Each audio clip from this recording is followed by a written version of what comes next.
ये स्वस्थ माहौल बनाने के लिए बेहद जरूरी है। लड़कियों की सुरक्षा जरूरी है। आजकल लड़कों को भी सुरक्षित रखना होता है। मैं कुछ परिवारों में गया हूँ। वो 430 से ज्यादा लोग थे।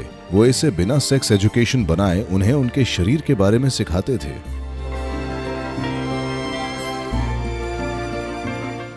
अलग अलग स्तर पर दुरुपयोग हो रहा है, धोखाधड़ी हो रही है। उन्हें ऑनलाइन सभी तरह की जानकारी मिल रही है। इसे गरिमापूर्ण तरीके से कैसे निभाएं, ये बताना जरूरी है।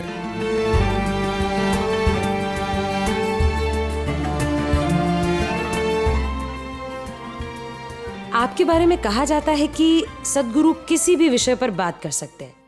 हाल ही में आप सेक्स एजुकेशन के बारे में बात कर रहे थे और इसी तरह। मैं बात नहीं कर रहा हूँ, किसी ने फिल्म बनाई है। हाँ, सही है।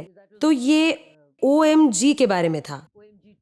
तो इसके बारे में बताइए, ये कितना प्रासंगिक है, कितना जरूरी है। और देखिए, इस संस्कृति में परिवार का मतलब, मेरा परिवार नहीं, लेकिन मैं कुछ परिवारों में गया हूं जहां जब मैं गया तो एक परिवार में 430 से ज्यादा लोग थे। एक बड़े से घर में, कर्नाटक के गोकर्णा में। मैंने उनके साथ 3 दिन बिताए। ये देखना अद्भुत अनुभव था कि किस तरह काम का बंटवारा होता है, किस तरह हर चीज होती है और एक आदमी जो कहता है बाकी करते हैं। आजकल के एकल परिवार के जमाने में आप इस तरह से रहना सोच नहीं सकते, लेकिन वो सभी ऐसे रहते थे। बच्चे 12-15 की उम्र तक ये नहीं जानते हैं कि उनके माता पिता कौन हैं। वो बस हर जगह खेल रहे हैं। जब वो इस तरह बड़े होते थे तो लड़कों के लिए बहुत से आदमी थे, लड़कियों के लिए बहुत सी औरतें थीं।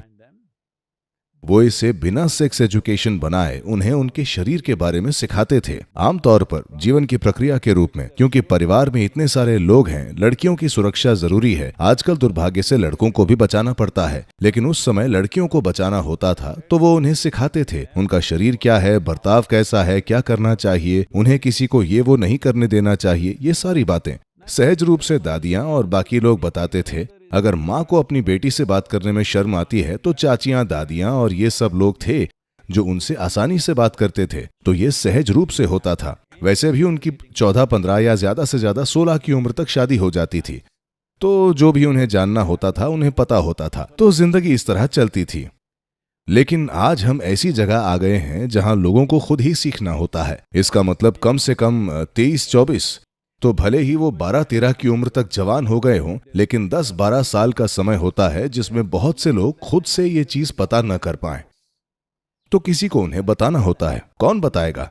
एकल परिवार है, केवल माता पिता हैं और कोई नहीं है, और वो खुद में ही व्यस्त हैं। उससे भी बड़ी बात, हो सकता है वो ये चीज ठीक से न बता पाए। उन्हें बहुत शर्म आ जाए या बच्चे को बहुत शर्म आ जाए। हो सकता है कि वो ये सब बातें करते वक्त एक दूसरे का सामना न कर पाए। भारतीय संस्कृति में चीजें अब भी ऐसी हैं। और सबसे बड़ी बात, शादियां माँ बाप के द्वारा तय की जाती थीं। माँ बाप पता करते थे वो कौन है, वो क्या है, और ये तब पक्का करते थे। और लड़का लड़की दोनों इसे भरोसे के साथ मानते थे। मुझे पता है मेरे बहुत से चाचा और कई लोगों ने बिना लड़की देखे ही शादी कर ली, क्योंकि उन्हें भरोसा था। उन्होंने कहा लड़की सुंदर है मतलब ठीक है, वो अच्छी है मतलब वो अच्छी है, बस इतना ही। उन्हें हमेशा उनका फैसला खुद के फैसले से ज्यादा सही लगा। लेकिन हम उस जमाने में नहीं जी रहे हैं। आजकल जब तक वो 12-13 साल के होते हैं तब तक वो ऑनलाइन होते हैं, उनके सोशल मीडिया फ्रेंड्स होते हैं, हर तरह की चीजें हैं। विभिन्न स्तरों पर दुरुपयोग हो रहा है, धोखा हो रहा है। अभी वो एक कानून लाए हैं, अगर आप कोई धोखा करते हैं तो आपको 10 साल की सजा होगी। तो ये हमारे समय के लिए है। हो सकता है अगले 50 सालों में हमें इन चीजों की जरूरत न पड़े, लेकिन अभी हमारे समाज को इसकी जरूरत है, क्योंकि ये पहली ही पीढ़ी है, मासूम पीढ़ी, जो ऐसी दुनिया में कदम रख रही है जिससे ये वाकिफ नहीं है। ये बाहर निकल रही है एक नियमबद्ध ढांचे से पूरी तरह खुले ढांचे में। बहुत दुरुपयोग हो रहा है। तो इसके मद्देनजर किसी को उसके शरीर के बारे में सिखाना, आपके शरीर की प्रकृति क्या है, आप जो भी महसूस कर रहे हैं वो क्यों महसूस कर रहे हैं, इसे कैसे निभाएं ताकि ये आपके और आसपास के लोगों के लिए भी गरिमापूर्ण हो, ये सारी चीजें बतानी जरूरी हैं। नहीं तो वे बेतुकी हरकतें करेंगे। सबसे बढ़कर वो खुद को चोट पहुंचाएंगे, वो दोषी महसूस करेंगे, वो जूझते रहेंगे। ये सारी चीजें, मुझे लगता है कि कोई भी शिक्षा अच्छी शिक्षा है। जिसकी जरूरत है वो सिखाया जाना चाहिए, नहीं तो ये कैसे होगा। शिक्षा का तरीका क्या हो, ये तरीका समय के साथ बदलता रहता है। अभी ये जिम्मेदारी स्कूलों पर आ रखी है, क्योंकि परिवार अब उतने संगठित नहीं हैं जितने पहले थे। ये बस 2 या 3 या 4 लोगों तक ही सिमट कर रह गए हैं। तो ऐसी चीजें करना बहुत कठिन हो गया है, जब तक कि उन्होंने उस तरह के रिश्ते नहीं बनाए हैं। बहुत सारे माँ बाप ऐसा कर रहे हैं, लेकिन सबके लिए ये नामुमकिन है।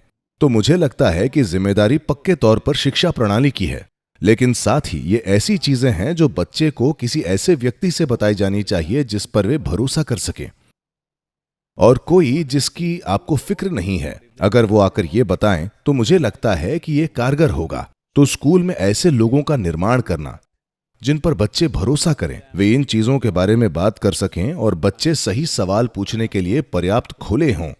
I think this is very needed to create a healthy situation. मुझे लगता है कि ये सही माहौल बनाने के लिए, खासकर लड़कियों को किशोरावस्था में सुरक्षित रखने के लिए और उन्हें कई तरह की फैलने वाली बीमारियों से और ऐसी चीजों से बचाने के लिए जरूरी है। नहीं तो उन्हें ऑनलाइन बेतुकी जानकारी मिल रही है, वो हर चीज पर रिसर्च कर रहे हैं। जो भी उनका मार्गदर्शन करता है ये इसी तरह चलता है। बेहतर होगा कि कम से कम एक जिम्मेदार व्यक्ति ये कहे, भले ही आप उसे नापसंद करें, कम से कम एक व्यक्ति अगर वो गलती करता है तो आप उसे जिम्मेदार ठहरा सकते हैं। आप ऑनलाइन किसी को जिम्मेदार नहीं ठहरा सकते, लेकिन ये समाज में होना जरूरी है, क्योंकि हमारा समाज एक चौराहे पर खड़ा है। औरतों की ये पहली पीढ़ी है जो घर के बाहर निकलकर काम पर जाती है। उन्हें शिक्षित करना जरूरी है। वो वयस्क हो सकती हैं, लेकिन फिर भी बहुतों को नहीं पता कि दुनिया कैसे चलती है, और उनका बहुत आसानी से दुरुपयोग किया जा सकता है, और ऐसा हर दिन हो रहा है। और छोटी लड़कियां बड़ी लड़कियों से बेहतर शिक्षित हैं, क्योंकि शायद उनकी जानकारी तक पहुंच ज्यादा है।